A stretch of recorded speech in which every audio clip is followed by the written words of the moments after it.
माझं त्यांना एक आव्हान आहे की खोटं बोलू नका. त्यांना किंवा भाजपचे जे पुढारी खोटं बोलतायत की तुम्ही लोकांना विश्वासात घेऊन सांगा काय परिस्थिती आहे. 1 महिना पुरेल इतकं इंधन आहे, गॅस टंचाई होणार नाही, इंधन टंचाई होणार नाही. तुम्ही कोणत्या आधारावर बोलताय? कोणत्या आधारावर बोलताय? आखातातल्या सर्व तेलविहिरींना आगी लागलेल्या आहेत, बॉम्ब टाकलेले आहे. काल इराणच्या खर्ग नावाच्या बेटावर बॉम्ब टाकून इंधन विहिरी जाळण्याचा प्रयत्न सुरू झाला. ट्रम्प म्हणतोय मला इराणवर बॉम्ब टाकायला मजा येते. काय? माणसं मारायला ज्या माणसाला मजा येते त्या माणसाच्या राष्ट्राशी मोदींनी गुलामीचा करार केला. मजा येते म्हणे माणसं मारायला. इंधनाची टंचाई आहे, मान्य केलं पाहिजे. गॅसची टंचाई आहे, हे मान्य केलं पाहिजे. देशभरामध्ये LPG साठी रांगा लागलेल्या आहेत, हे मान्य केलं पाहिजे. मुंबई सारख्या मोठ्या शहरात म्हणजे बाहेर सुद्धा 40% हॉटेल व्यवसाय बंद पडलेला आहे आणि कामगार गावाकडे परत आहेत, हे मान्य केलं पाहिजे. अनेक तीर्थक्षेत्रामध्ये मिळणाऱ्या प्रसादामध्ये कटौती केलेली आहे, हे मान्य केलं पाहिजे.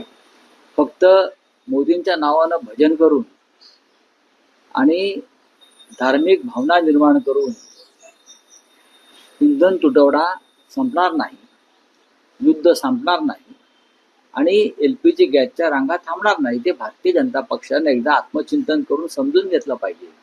पण आता आम्ही काय बोललो की मुख्यमंत्र्यांना मिरच्या झोंबतात आमच्या, की वातावरण खराब करतात, मोदींची बदनामी करतात.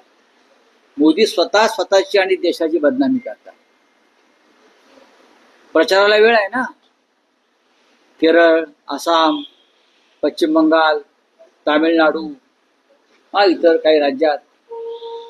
पण इंधन टंचाईवर किंवा गॅस टंचाईवर सर्वपक्षीय नेत्यांची बैठक घ्यायला त्यांना वेळ. महाराष्ट्राच्या मुख्यमंत्र्यांनी सुद्धा ही भूमिका घ्यायला पाहिजे की महाराष्ट्रामध्ये जी परिस्थिती उद्भवणार आहे भविष्यात, त्या संदर्भात सर्व पक्षाच्या नेत्यांना एकत्र बोलवून गांभीर्यानं चर्चा करणं गरजेचं आहे. विधिमंडळात चर्चा केली पाहिजे दोन्ही, आणि त्यासाठी दोन्ही विधिमंडळामध्ये विरोधी पक्ष नेत्याची नेमणूक केली पाहिजे हे सगळे विषय मांडण्यासाठी. आणि तुम्ही ते काहीच करत नाहीत, फक्त मोदींचं भजन करताय. काही नाही, काही नाही, काही नाही. लोकांची अवस्था बघा काय आहे बाहेर. लोक हवालदिल आहेत, एवढंच मी सांगू शकतो. आधी गुजरातला पुरेसं तेल उतरवलं जाईल, गॅस उतरवला जाईल पुढल्या 2 महिन्यासाठी. मी तुम्हाला सांगतो, गुजरातला उतरवला जातोय. जहाज गुजरातला गेले की नाही? आम्ही सांगितल्याप्रमाणे गुजरातला माल उतरवला जाईल आधी पूर्ण, आणि मग उरलेला देश मेला तरी चालेल, देशाची जनता रांगेत उभी राहू द्या. पण मोदी हे फक्त गुजरातचे पंतप्रधान आहेत, अमित शहा हे गुजरातचे गृहमंत्री आहेत. बाकीचा देश जो आहे हा विरोधकांचा छळ करण्यासाठी. पण राऊत साहेब, आता जी परिस्थिती मुंबईत निर्माण झाली आहे, अनेक कामगार त्यांच्या गावी परत आहेत आणि प्रत्येक राज्यात तीच स्थिती आहे. देश पुन्हा एकदा लॉकडाऊन सारख्या परिस्थितीच्या दिशेनं असं वाटचाल करतो. आम्हाला असं वाटतंय, पण कदाचित देवेंद्र फडणवीस यांना असं वाटणार नाही, कारण असं बोलल्याने मोदींची बदनामी होते. आम्ही असं सत्य सांगितल्यानं त्यांना असं वाटतंय की आम्ही मोदींची बदनामी करतो, मग आम्ही नक्षलवादी आहोत.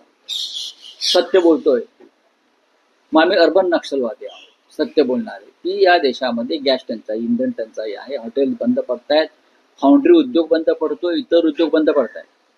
त्याच्यामुळे रोजंदारीवरती असलेला कामगार हा आपापल्या घरी आणि गावाला जायला निघालाय, मुंबईच्या बाहेर, शहराच्या बाहेर, महाराष्ट्राच्या बाहेर.